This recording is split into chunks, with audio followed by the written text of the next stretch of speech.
Welcome to the Fitness Business Podcast, brought to you by Active Management, the world's leading fitness business coaches who in 2015 will help you #grow your business. This is the world's #1 podcast for fitness business owners and managers. We interview real owners and learn what has been working for them to make them so successful. Here's the host of the Fitness Business Podcast, Chantal. It's my favorite time of the week when I get to welcome you all to the Fitness Business Podcast. I actually wanted to start this week by saying a huge thank you for your comments and your feedback about last week's show. It seems that Krista's idea about the video feedback for your personal trainers was a huge hit, and a number of you are going to give it a try. So I can't wait to hear how you go. If you happen to miss the show last week, just head over to our website at fitnessbusinesspodcast.com and download the Krista Popovich podcast. I promise you're going to get heaps of great business tips out of the show. So last week we're in Canada speaking to Krista, and this week we're heading over to Paris to speak to our special guest. This week we've got another IDEA Fitness Instructor of the Year award winner. Fred Hoffman has over 30 years experience in the health and fitness industry. He's the author of Going Global, an expert's guide to working abroad in the international fitness industry, and he's the owner of a fitness resources, an education and consultancy company. This week's episode is perfect for those of you that want to know more about where you should be and what you should be doing on social media. Fred talks about what platforms you should be checking out, how to actually get started on a social media strategy, plus he's got his top 3 must-dos when it comes to technology.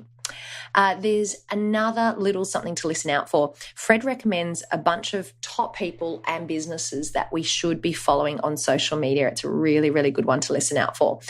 Don't forget, if you're like me, I always listen to my podcast while I'm driving. So if you're listening to the show whilst you're on the go, whilst you're driving, maybe you're working out, there's no need to have a pen and paper on you, because each week we summarize all of the best parts of the interview on the website, along with all the links that we mentioned during the show.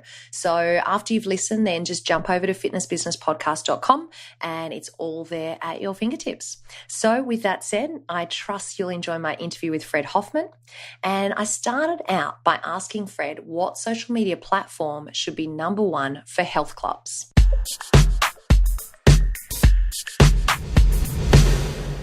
It really depends on the public or the demographic of the health club. There's actually a lot of different factors that go into what would be your #1 social media platform. And it's hard for me to say you should only be using, for example, Facebook or only using Twitter. Again, it really depends on the demographic, where your people are hanging out. That's what I always say, where conversations are taking place. And that might take some time to find out. Facebook tends to be one of the most popular platforms right now, just with the number of people that are on it. And people are using it for their personal use as well. So often I'd say start with Facebook. But again, you need to know where your people are actually, like I said, having conversations and playing and hanging out on social media. I was in Kuwait last year, and I used this example where everyone told me that people in Kuwait were using Instagram. So for me to come in and say, you need to be on Facebook because it's the #1 social media platform would be wrong, because people aren't using Facebook as much. So a few things that will determine what social media platform you would use as your #1 would be really knowing your demographic. So you might need to talk to your people. You might need to do some campaigns of saying, we're going to be using Instagram or we're going to be using Twitter. How many of you have a Twitter account? Or do a promotion and see what kind of reaction you get. Instagram these days is very popular, but it might also depend on the generation that you're dealing with. So if you have a multi-generational clientele, you might need to have several different platforms. So it's hard for me to say the #1, if you want. A lot of factors go into what would determine to be maybe your most popular social media platform. Do you have any examples? Because you travel the world, and as we established earlier, you've got a huge amount of experience working all over the world in different clubs, different fitness industry professionals. Is there anyone that really stands out to have been doing amazing work on their social media platform? Well, besides traveling and seeing things, I also do a lot of research because I'm doing many presentations and for my work. And there are different companies that are very good with social media. And one that I always tend to quote, and again, I don't get paid by them, I'm not endorsed by them, and I don't endorse them in a way that I get kind of a kickback. But Equinox Health Clubs, which are based in the US, but they also have international locations, they do great work with their social media. And I usually use some of their examples of how they create community, which is very important when it comes to social media. It's not just for advertising, it's not just for marketing, but to create that community, have conversations with their members and get people involved. So it ends up being a community within the club and then a community outside. So Equinox is one, but there are many different companies or health club chains that are doing really good work. Sometimes they're very strong on one platform, not on several. But when I take a look at what people are doing, Equinox is one that I feel does pretty well with most of their major platforms, which would be Facebook, Instagram, Twitter, YouTube. Since we're dealing with so many platforms, you can't be good on all of them, or you don't necessarily even have to be on all of them. But that would be one great example. I would recommend people to take a look at what they're doing. Great suggestion. So if we're looking at all of the technology that's happening at the moment, and there is so much going on, you've already touched on Instagram and Facebook and Twitter and YouTube. What advice would you give to our listeners to try and stay abreast of all of that technology that's happening within our industry? Yeah, it can be overwhelming. I know that myself. It seems to be moving so fast. To stay abreast, the main thing I say is to just read online, research what's going on, and that can be with newsletters that are out there, with social media platforms that have their own newsletters. Follow people on some of the platforms. For example, you can follow a page of someone who seems to be really in the know, social media on Facebook, Twitter as well. I also recommend following influential people that are outside of the industry as well, outside of the fitness industry, I say, that are really leaders in social media and technology. And I also recommend that people take a look at what other businesses are doing, if they be in the fitness industry or not, and see how they're actually using social media and technology to stay abreast of new initiatives that they're taking, or a different approach that maybe you haven't seen before. Webinars such as this one, or I say webinar, or any online education. And I also recommend on some of the platforms to make lists. You can make lists on Twitter and Facebook of people that you want to follow. So it's easy. For example, in the morning when I get up, I take some time every morning to see what's been happening and maybe see if someone's posted something that might be of interest to me. You have to be somewhere constantly monitoring what's going on. It doesn't need to completely overwhelm you, but if you're organized and you follow some of what I was saying about making lists, listening to webinars, following influential people, you can get a good idea of what's going on out there. But again, I agree, it's moving so fast, and there are a lot of things that may be foreign to me, myself, and to listeners as well, that they just need to try to stay on top of.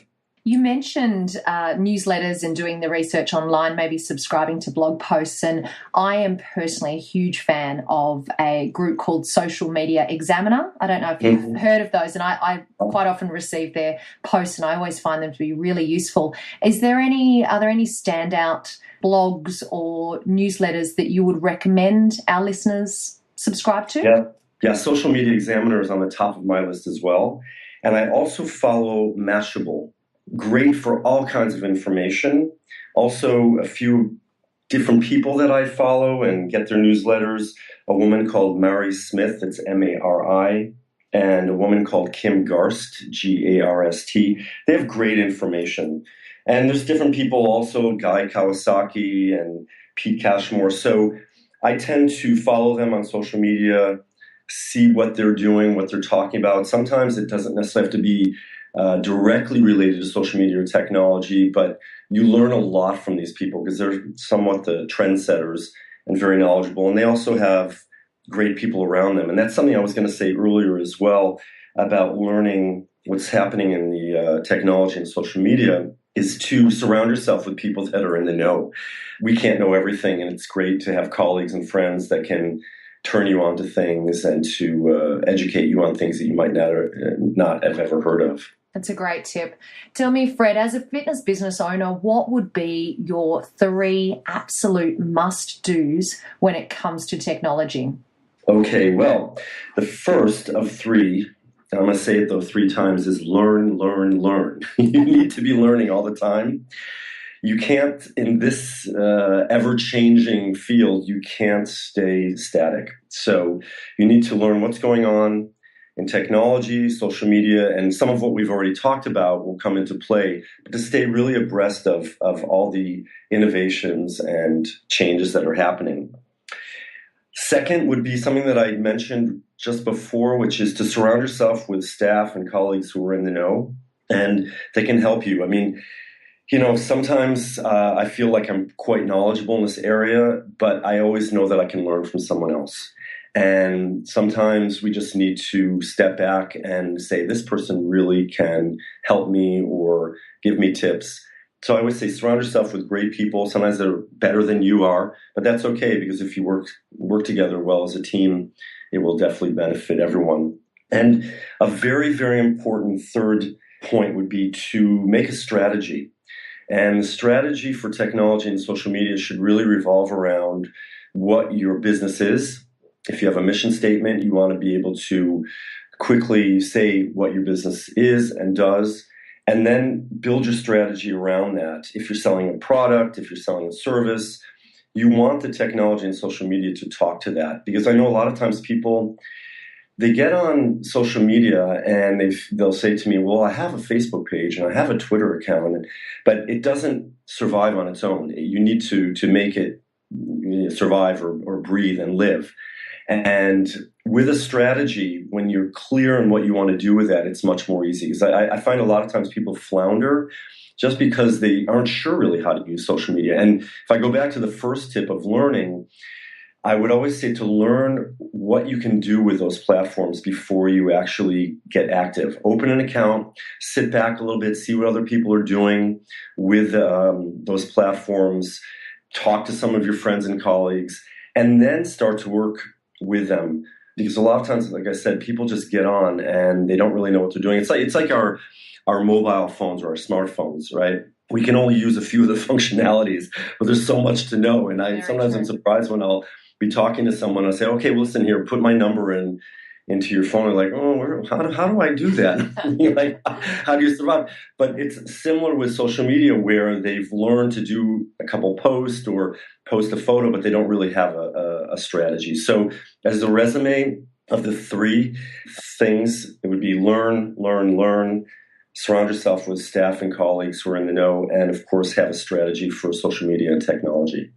Can we talk a little bit more about that strategy? Because I think you're very, very right. And that is, there's a lot of tendency to do a little bit of this and a little bit of that, but not necessarily look at our social media as a big picture view. You mentioned that one of the first and most important steps is doing that research, throwing yourself into a particular platform and learning about it. For people that haven't created a social media strategy before, and this is a brand new concept for them, can you just run through, and I know I'm asking you a huge question, and I'm going to ask you to summarize the answer. Can you just give us a few more pointers on, if first step is to immerse ourselves more in that platform, what would be the next couple of steps to getting going with that strategy? No, it's a good question, Chantal. It ties back to what your marketing strategy would be, because a lot of times social media for business obviously is to also enhance marketing and reach out to your clients.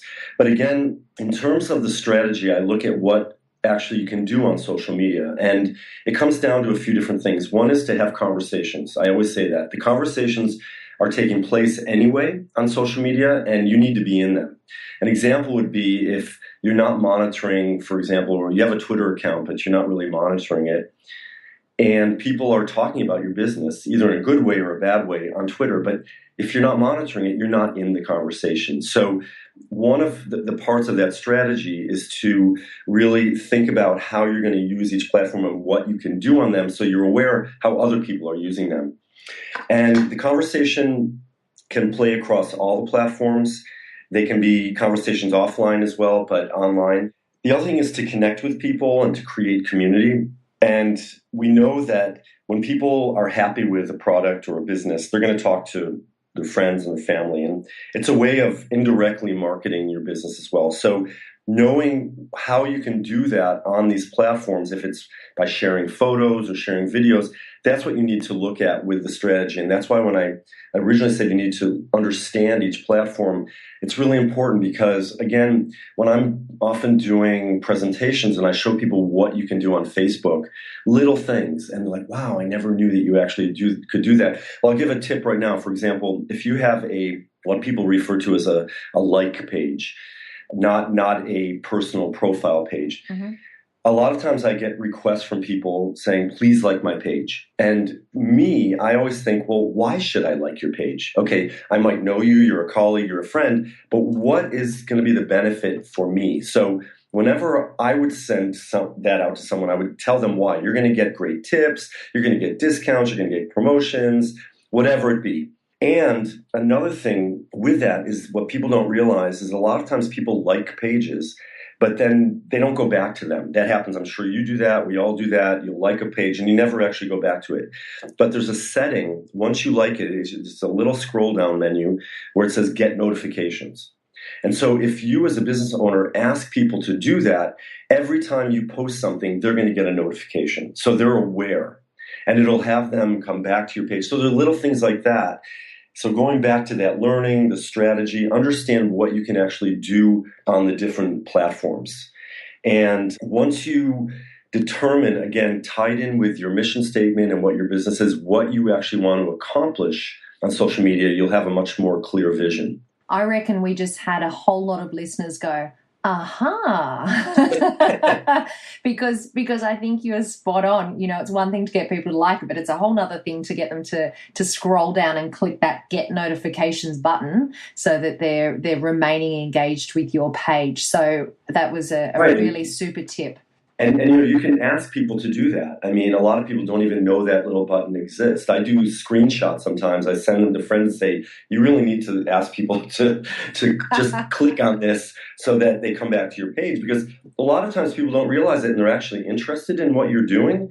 But because they kind of forget with so many emails coming in and, you know, we're on so many different platforms and work and life that they forget about you. So this way they'll get notifications. But that's just one little tip.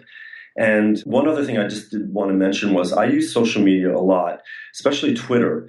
And I show this because a lot of people don't really like Twitter or don't understand it so well. I use it for customer service. And, you know, it can be in a way of I'm asking for help or I could be complaining.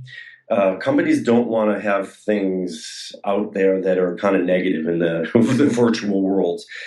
And some companies actually are asking to contact them 24/7 on social media and especially Twitter. I know I give an example because I live in Europe, as you know, and I use KLM, the Dutch airlines, often, and they actually say that they would like you to contact them on Twitter or Facebook for any type of complaints or any kind of customer service issues. In the plane, when you actually are having your first, the safety announcements and the welcome, all that, they actually say as well to contact them. And at the end of the flight, they say the same thing. We can be contacted 24/7 on Twitter, Facebook, and I believe LinkedIn. So I use it a lot for customer service. And I think people need to, for a business owner, they need to start looking at how they can leverage social media for that as well. So there's a great tip, listeners. So when you're considering which social media platform to use, don't just think about what platform, but also what's the best way to use it. Fred, thank you for your time today and for sharing your advice and your experience with our listeners. Well, thank you so much. It's been a pleasure for me as well.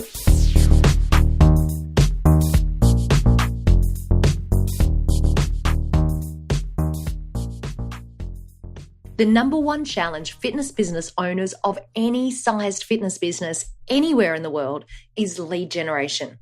So would you like a monthly lead generation tool that you can use immediately? What about a marketing or advertising piece that can be edited by you very easily and then sent to your printers in less than 15 minutes? No matter the size of your business, you always need new members and guerrilla marketing. Reactivation marketing and retention activities will help generate new leads. But often we stare at a blank piece of paper trying to work out an idea. Active Management have a monthly template that you can purchase and turn your fitness business into a marketing machine. Each template can be fully edited by you with your logo, business details, and even your own call to action. It is super simple and available now at www.activemgmt.com.au. All you need to do is click on products. And as a listener of the Fitness Business Podcast, for the investment of 2 templates, you can actually receive a whole year of templates. All you need to do is become a member of Active Management.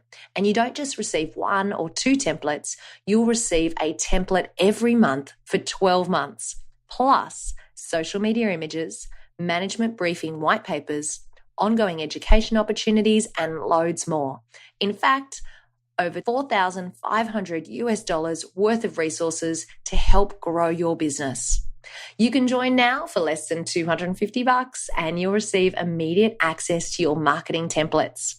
Just go to www.activemgmt.com.au right now and click on the blue button in the middle of your screen that says you can be a member now, and then follow the 3 easy steps to becoming a member and growing your business. It's time for the Fitness Business Podcast wrap.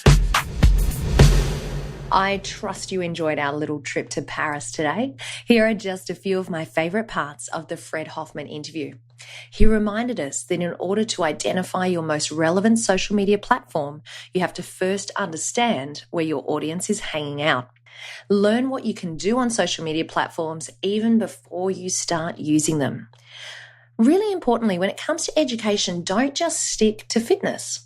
Follow influential leaders outside the industry too and see how they are using social media and technology. Surround yourself with great people that are in the know.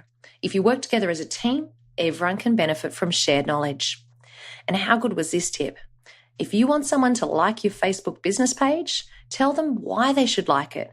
Then, even more importantly, make sure you remind them to hit the Get Notifications button on your page. Next week on our show, JT from Active Management is back. He answers your number one question about Russian fitness clubs. He tells us about his visits to One Rebel and Barry's Bootcamp in the UK. Plus, we talk about a consumer insight, status deniers versus brand fanatics. All that and more in next week's show. If you haven't already done it, don't forget to rate the Fitness Business Podcast on iTunes. Your rating is really important for us, and we really, really appreciate the time for you to jump on and do that. All you need to do is go to iTunes, search the Fitness Business Podcast, and under the title is ratings and reviews. Just click there and give us a star rating and write a comment. If you've got any suggestions, comments, or feedback about the show, you know where to email me. It's chantal@activemgmt.com.au. Until next week, what you leave behind is not what's engraved in stone monuments, but what's woven into the lives of others. You have been listening to the world's number one podcast called the Fitness Business Podcast, brought to you by Active Management. We are dedicated to helping your fitness business #grow in 2015. Check out www.activemgmt.com.au for resources, tools, and more to help you. And by far, the best value for you is to become a member. So join today at www.activemgmt.com.au.